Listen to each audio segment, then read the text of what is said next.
Hello everyone, मैं doctor Anjali Srivastava, retired zoology professor of Jamshedpur women university and this is my YouTube channel Adarsh Alia.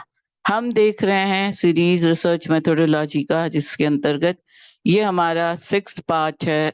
इस series का छठा video है, जिसमें हम पिछले 3 वीडियोज से हम देख रहे हैं actually the research basic terminologies और basic terms used in the research methodology, जिसमें पहले 2 videos, 4th and 5th video में हमने 1 to 17 यहाँ तक हम देख चुके हैं, रादर 18th तक हम देख चुके हैं। रिसर्च मेथड्स तक हम देख चुके हैं, रिसर्च मेथोडोलॉजी के बेसिक इंपॉर्टेंट टर्मिनोलॉजीज। अभी इनमें बहुत सारे टर्म्स और भी हैं जो आगे आएंगे, और ये जो इवन जो हम देख चुके हैं इनमें भी बहुत सारे टर्म्स ऐसे हैं जो फर्दर एक्सप्लेनेशंस इनकी ज़रूरत है, और जैसी जैसे ज़रूरत होगी उसके पर उन टॉपिक्स पर, उन स्पेसिफिक टर्म्स पर हम अलग से वीडियोस भी डालते चलेंगे। आज हम देखने जा रहे हैं research limitations and delimitations, research manipulations, research validity, accuracy and reliability, research palette study, research bias, research ethics, and research conclusion. So this is the third part of the terminologies, that is third and the final part. और जैसा मैंने पहले बताया, एक complete video मैं बना चुकी हूँ, इस कंप्लीट ऑल दीज 25 टर्मिनोलॉजीज को इंक्लूड करके, जो करीब 1 घंटे का वीडियो हो गया है, तो मैं उसे सबसे लास्ट में डालूंगी। तब आई होप कि उसकी आपको जरूरत कितनी पड़ती है, I don't know. Let us start with this terminologies. Research methods तक हम देख चुके हैं, वेरिएबल्स तक हम देख चुके हैं। आज हम देखते हैं रिसर्च मेथड्स तक, रादर हम देख चुके हैं। आज हमारा नया टर्म्स है, टर्मिनोलॉजी है रिसर्च लिमिटेशन एंड डिलिमिटेशंस। लिमिटेशंस को रिस्ट्रिक्शंस भी कह सकते हैं हम। तो research limitations or restrictions, and the antonym of the limitation will be delimitations. So what is research limitations? जब हम एक्सपेरिमेंट्स कर रहे हैं, जब हम एक्सपेरिमेंट्स को रिकॉर्ड कर रहे हैं, नोट डाउन कर रहे हैं, रिजल्ट्स ऑब्टेन कर रहे हैं, तो उस दौरान रिसर्च के प्रोसीड्यूर्स को कंडक्ट करने के दौरान भी, प्लानिंग के दौरान भी कुछ ऐसे इश्यूज आते हैं जो क्रेडिटिबिलिटी डिक्रीज कर देते हैं पूरे रिसर्च प्रॉब्लम को सॉल्व करने के। जो मोटो है हमारा, जो हमारा आपका या रिसर्चर का, उस पूरे फ्लो को, उसकी कंसिस्टेंसी को, उसको अपग्रेड ले जाना, अपग्रेड करने की जगह कुछ ऐसे रिस्ट्रिक्शंस फेस करते हैं हम पूरे इस प्रोसेस के दौरान, जो क्रेडिटिबिलिटी डिक्रीज कर देते हैं इस स्टडीज की। That is the credibility and generalisation ability of research findings, जो कि रिसर्चर के कंट्रोल में नहीं रह जाता है। कुछ ऐसे फैक्ट्स एंड फिगर्स, डाटा लिए जाते हैं, कुछ ऐसी प्लानिंग्स की जाती हैं, कुछ ऐसे मेथड्स सेट किए जाते हैं जिनके अंतर्गत रिसर्च के जो आपके फाइंडिंग्स हैं उनको आपको फाइंड आउट करना होता है। बट सडन कुछ ऐसे इश्यूज आ जाते हैं जो इस फ्लो को, रिसर्च के फ्लो चार्ट को या रिसर्च के प्रोसेस को ब्रेक लगा देते हैं। इस जो ये जो ड्राइव चल रहा होता है, इसको कहीं पर ब्रेक लगा देते हैं, स्टॉप करने की कोशिश करते हैं, डिक्रीज कर देने की कोशिश करते हैं, पुल डाउन करते हैं, जो कंट्रोलर के, रिसर्चर के कंट्रोल में नहीं है। दिस इज वन एग्जाम्पल के interview is a part of investigation. मान लीजिए आपने जो अपने स्ट्रैटेजीज सेट किए हैं रिसर्च मेथड्स के दौरान, उसमें एक है आपका strategy to conduct interview on certain facts, जो आपको सैम्पलिंग के दौरान सैंपल्स आप सेलेक्ट करते हैं और उन सैंपल्स की इंटरव्यूज करना है या उनसे क्वेश्चनर बनाते हैं, बट आपको एन मौके पर एनफ सैंपल्स नहीं मिलते हैं जो वेरिएबल्स को कंडक्ट करने में आपको हेल्प कर सकें, जो आपके रिसर्चर के कंट्रोल में नहीं है। ऐसे ऑब्जेक्शंस को, ऐसे रिस्ट्रिक्शंस को लिमिटेशंस कहते हैं। So if resources are not available, it may cause problem in research. That is, it is also causing weaknesses in decision making. तो इस तरह के अनकंट्रोल्ड जो बाधाएं आती हैं, ऑब्स्ट्रक्शंस आते हैं रिसर्च के ड्राइव में, रिसर्च प्रोसेस के ड्राइव में, those are called as limitations. The antonym of limitation is delimitation. अब अगर जैसे आपने जो इंटरव्यू के लिए सैंपल्स नहीं मिले, तो उसके बाद आपका सेकंड स्टेप होगा कि वो इंटरव्यूज की जगह आप क्वेश्चनर बना करके खुद से जा करके कंडक्ट करके सैंपल सर्वे करके उस ऐसे कंट्रोल मेजर्स को अपनाएं जो आपके या रिसर्चर के कंट्रोल में आ जाए. तो उस मेथड को कहेंगे डीलिमिटेशन. उस वो टर्म कहा जाएगा delimitation, which is under control of researcher who sets his her own boundaries for studies, setting down own parameters of studies. आप अपना रिसर्चर अपना पैरामीटर्स बनाएगा, जो ऑब्स्ट्रक्शन जो लिमिटेशंस डिसरप्ट कर रहा है फ्लो ऑफ रिसर्च के फ्लो को, रिसर्च के प्रोसेस के फ्लो को, उनको हटा करके या उनकी जगह ऐसे फैक्ट्स एंड फिगर्स लाए या ऐसे मेथड्स लाना जो कि कंट्रोल में हो, रिसर्चर के खुद के कंट्रोल में हो, वो अपने लिमिटेशन सेट कर ले, वो अपने सैम्पलिंग मेथड को चेंज करे, and that is called as delimitations. और that is, and this is very important point, limitations must be mentioned in the thesis और इन योर रिसर्च स्टडी. जो ये भी एक बहुत इंपॉर्टेंट फैक्ट है जो ये बताएगा कि आपने सिंसियर, आपके सिंसियर एफर्ट्स को उजागर करेगा लिमिटेशंस मेंशन करना, कि आपने सिंसियरिटी से काम किया. कुछ ऐसी भी पॉइंट्स आए जहां पे आपको लिमिटेशंस फेस करना पड़ा, रिस्ट्रिक्शंस फेस करने पड़े, और उनको आपने ओवरकम किया by the delimitation. So limitations are influences, conditions or restrictions which cannot be controlled. But these are weaknesses related to decision made in the study, like the data collection strategy. मान लीजिए आपने जो strategy बनाई data collection की, उसमें problems आए, तो वो हो गए आपके limitations और restrictions, like interview, accessible population or samples are not available in time. Then delimitation is choices made by the researcher to describe the parameter or to set the parameter of the study. आप researcher अपना own parameter set करे study के लिए, which can be control. For example scope of study, boundaries set for studies. आप एक boundary अपनी study का researcher खुद सेट करे, खुद अपने डिसीजंस ले. इंटरव्यूअर्स नहीं मिलते हैं तो अनदर मेथड, सो क्वेश्चनर, जैसा मैंने बताया, क्वेश्चनर सेट करके सैंपल्स को लिमिट करना या सैंपल्स तक अप्रोच करना, खुद से पहुंचना. These that can build or set its own boundaries for study to understand the parameters of studies. For example age limit जो को सेट कर दिया करना, एक लिमिट बना दिया गया कि उस लिमिट तक पहुंचना आसान हो, तो that is the delimitation. So this is research limitation and delimitations. Then comes the research manipulation. Another term, a very important term, is manipulation.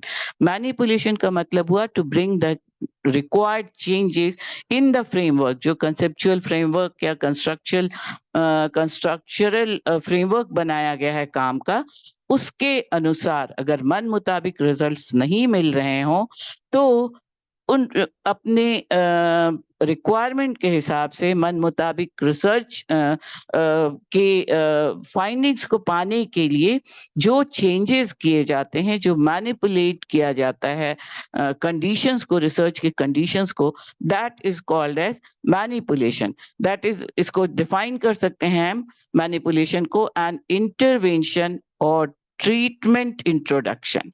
आप इंटरवेन करके एक अलग ट्रीटमेंट से, कोई प्रॉब्लम आ रही है, उस प्रॉब्लम को ओवरकम करना है तो इंटरवेन किया जाए और कुछ ट्रीटमेंट्स इंट्रोड्यूस किए जाएं, कुछ तरीके डाले जाएं by the researcher in an experimental और quasi experimental studies, where the researcher manipulates the independent variables to assess its impact on dependent variables. Independent variables and dependent variables हम पहले ही देख चुके हैं. Independent variables के उसको इंटरैक्ट करके, उसको इंटरवीन करके या उसकी ट्रीटमेंट करके डिपेंडेंट वेरिएबल्स पर इम्पैक्ट कैसे डाला जा सके, इसको कहते हैं manipulations. That means manipulation means it is to change anything as per requirement. जैसी जरूरत हो उस हिसाब से जो चेंजेस लाए जाएं, स्कोप में चेंज लाया जाए, मेथड्स में चेंज लाया जाए, पैरामीटर्स में चेंज लाया जाए। For example in any operation, जब कुछ एक आप अपना ऑपरेशन मतलब आप जो इम्प्लीमेंट कर रहे हैं मेथड्स, उसमें किसी एक्सपेरिमेंटल स्टडी में जिसमें post operative exercises are not known to the sample which are taught to the sample and then it is tested. ये आप एक पर्सन भी हो सकता है, एक मेथड भी हो सकता है एक्सपेरिमेंट्स का, जिसमें pre test operations were taught to the sample. जो सैंपल या जो एक्सपेरिमेंट करने जा रहे हैं उसके अजम्पशंस पहले किए जाएं, प्री टेस्ट अजम्पशंस या प्री टेस्ट कंडीशंस को इमेजिन करके फिर उसको इम्प्लीमेंट करके टेस्ट किया जाए, और उसके बाद पोस्ट ऑपरेशनल स्टडीज को स्टडी करके, post operational conditions are studied, then pre-test, then given by researcher, then taught the post-operative exercises, a treatment is given, and that is called as research manipulation. I hope कि आपको समझ में आ रहा होगा। Requirement के हिसाब से, जरूरत के हिसाब से, अगर आपके मन मुताबिक रिजल्ट, मतलब ये नहीं है कि उसको आप मैनिपुलेट कर दीजिए, रिजल्ट को चेंज कर दीजिए।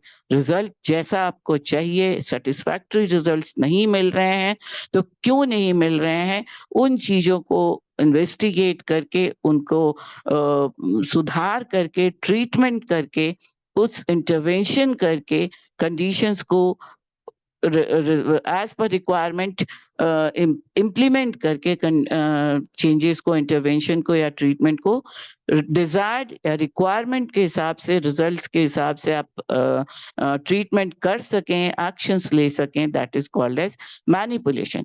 The manipulation is given training to the sample by the researcher, that is called intervention, and introduced into the studies for treatment.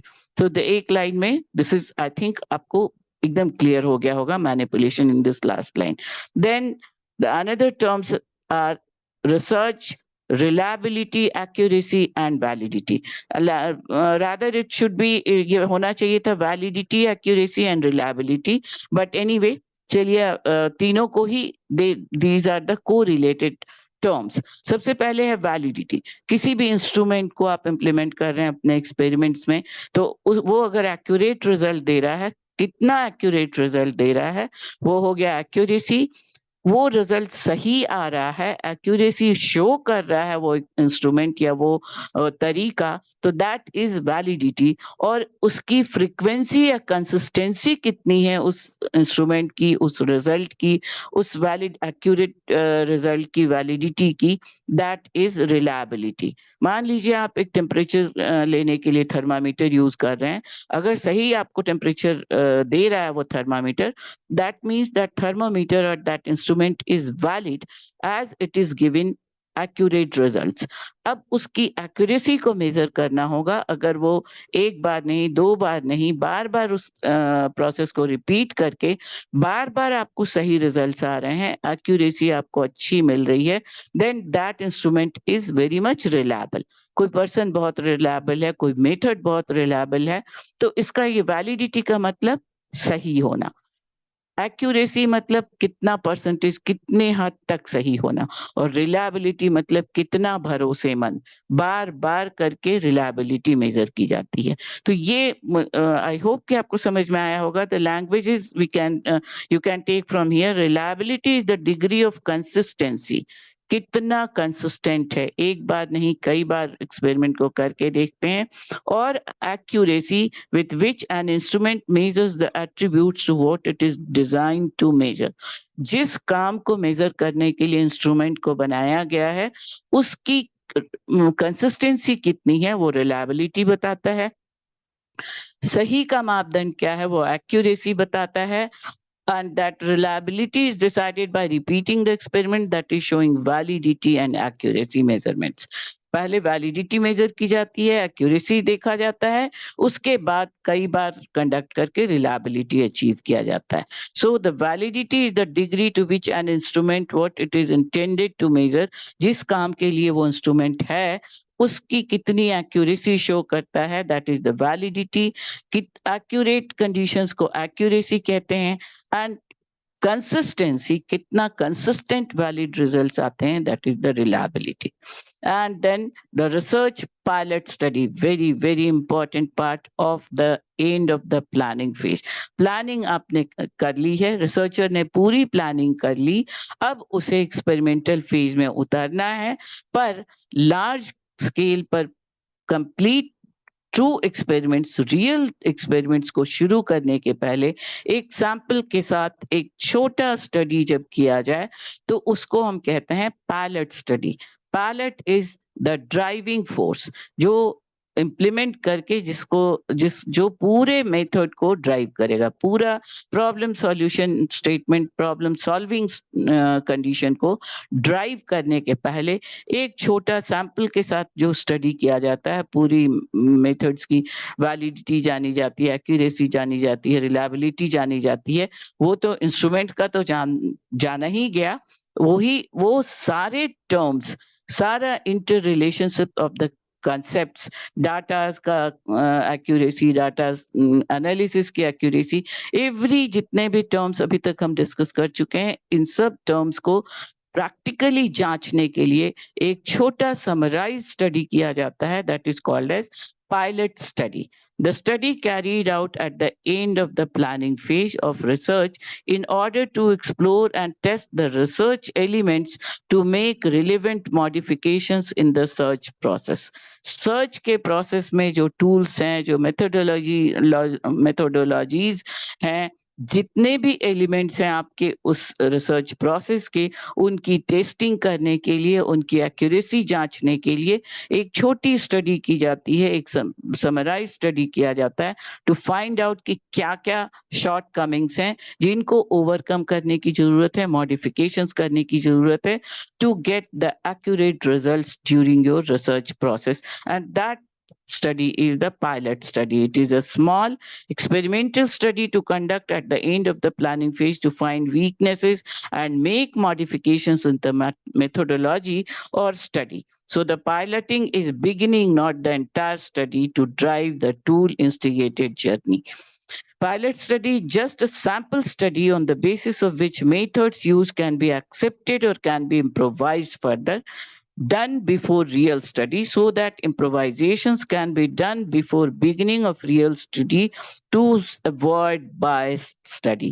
ये bias, research bias, another term आने जा रहा है बहुत important। अगर आपको सैंपल स्टडी में, पायलट स्टडी में रिजल्ट्स आपके जैसा जैसा जरूरत थी, जैसी रिक्वायरमेंट्स थी, पूरा आपने स्टडी प्लानिंग की है और क्या आपको ऑब्टेन करना है, प्रॉब्लम आपने फाइंड आउट कर लिया, उस प्रॉब्लम का सोल्यूशन के लिए के लायक रिजल्ट्स नहीं मिले, तो उस रिजल्ट को हम बायस्ड रिजल्ट कहते हैं। That is the research bias it is called as. और उस बायस कंडीशन को हटाने के लिए, उसमें मॉडिफिकेशंस करने के लिए, इम्प्रोवाइजेशंस के लिए जो स्टेप्स लिए जाते हैं, that is done in the research pilot study.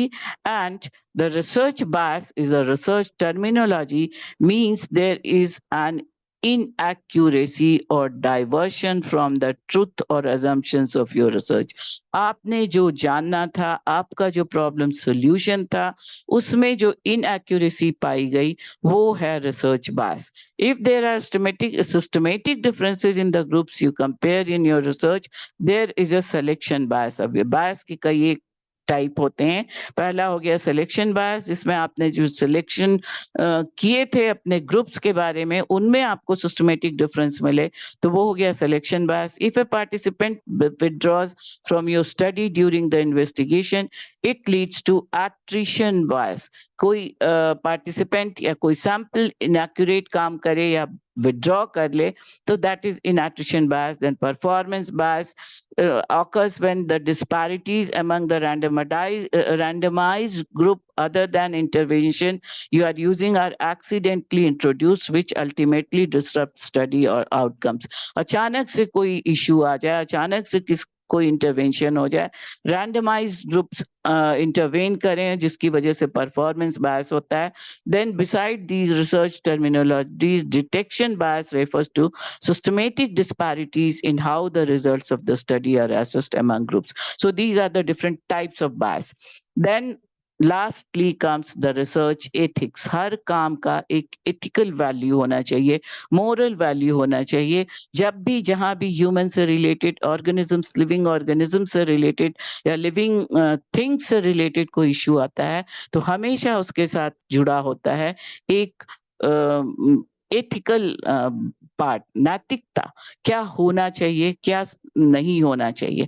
So that is called as research ethics. One of the most important research component is the discussion of ethics as a research terminology. Ethics in research is important so that no violation of human rights, खाली human right की ही बात नहीं है, किसी भी तरह का violation जो living organisms के life को जितना हो सके ह्यूमन को प्रॉब्लम किए बगैर डिस्टर्ब नहीं किया जाए. जो बिना सोचे मॉडर्नाइजेशन की तरफ हम बढ़े हैं, जिसकी वजह से आज जो एनवायरमेंटल हैजार्ड्स या हेल्थ हैजार्ड्स मिल रहे हैं, उनको वो उस तरह के कंडीशंस कम से कम आए. That comes under the research ethics.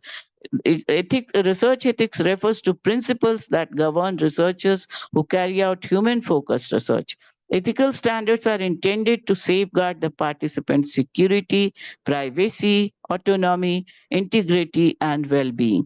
जो रिसर्च कर रहा है उसकी भी, और जिन पर वो रिसर्च कर रहा है, जो भी पार्टिसिपेंट्स हैं, सबकी अपनी प्राइवेसी, अपनी इंडिविजुअलिटी मेंटेन करके काम को करना is the research ethics. It includes the necessity to get each person informed agreement to participate in a research study. अगर कोई ऐसा इशू है आपके स्ट्रैटेजी में जो उसकी प्राइवेसी को डिस्टर्ब कर सकता है, तो आपको ethically you have to say that participant he may or may not take part in your studies, and that you have to studies. In all situations, the manner in which you acquire, analyze, and use data must be ethical and compliant with ethical standards. So this is the research ethics. And last but not the least is the conclusion. Conclusion सिर्फ research methodology, terminology की ही नहीं है, आपकी research thesis का भी एक बहुत important part है. Abstract से शुरू होता है और conclusion पे खत्म होता है आपका research का पूरा problem solving conditions. And here for the terminologies it can be concluded that it is critical to understand all research terminologies commonly used, and a list of 10. अब ये हम तो 10 से हम तो करीब करीब 25 टर्मिनोलॉजीज पर काम कर चुके हैं, और अभी भी बहुत सारे टर्म्स ऐसे आएंगे आगे आपके इन्वेस्टिगेशंस के दौरान, ट्रीटमेंट्स के दौरान. तो ये कंक्लूजन एग्जैक्टली यहाँ पे आई डोंट थिंक ये टर्मिनोलॉजीज वाला कंक्लूजन होना चाहिए, बल्कि यहाँ पर भी लास्ट होना चाहिए था रिसर्च कंक्लूजन ऑफ रिसर्च, जिसमें आपने जो एब्स्ट्रैक्ट लिखा है, समरी लिखी है, उसके बेसिस पे अपनी पूरी मेथोडोलॉजी, अपनी स्ट्रेटजीज के बेसिस पे आपने हासिल क्या किया है वो मेंशन्ड होना चाहिए. That should be the conclusion of the research. That not these points, but I have given because I have got written facts in somewhere जो research का बुक में लिखा हुआ था, तो ये मैंने यहाँ पर भी दे दिया. हो सकता है इससे कुछ आपको questions related, conclusion related questions help करने में, आंसर करने में सुविधा मिले. So with this ends the terminologies in the research process. Hope आपको ठीक लगा होगा, एक्यूरेट लगा होगा, एडिक्वेट इंफॉर्मेशन होंगे. Do like, share and subscribe and give your comments in the chat box. Description box देखिए, ईयरफोन यूज कीजिए अच्छे से ऑडिबिलिटी अच्छी बनाए रखने के लिए।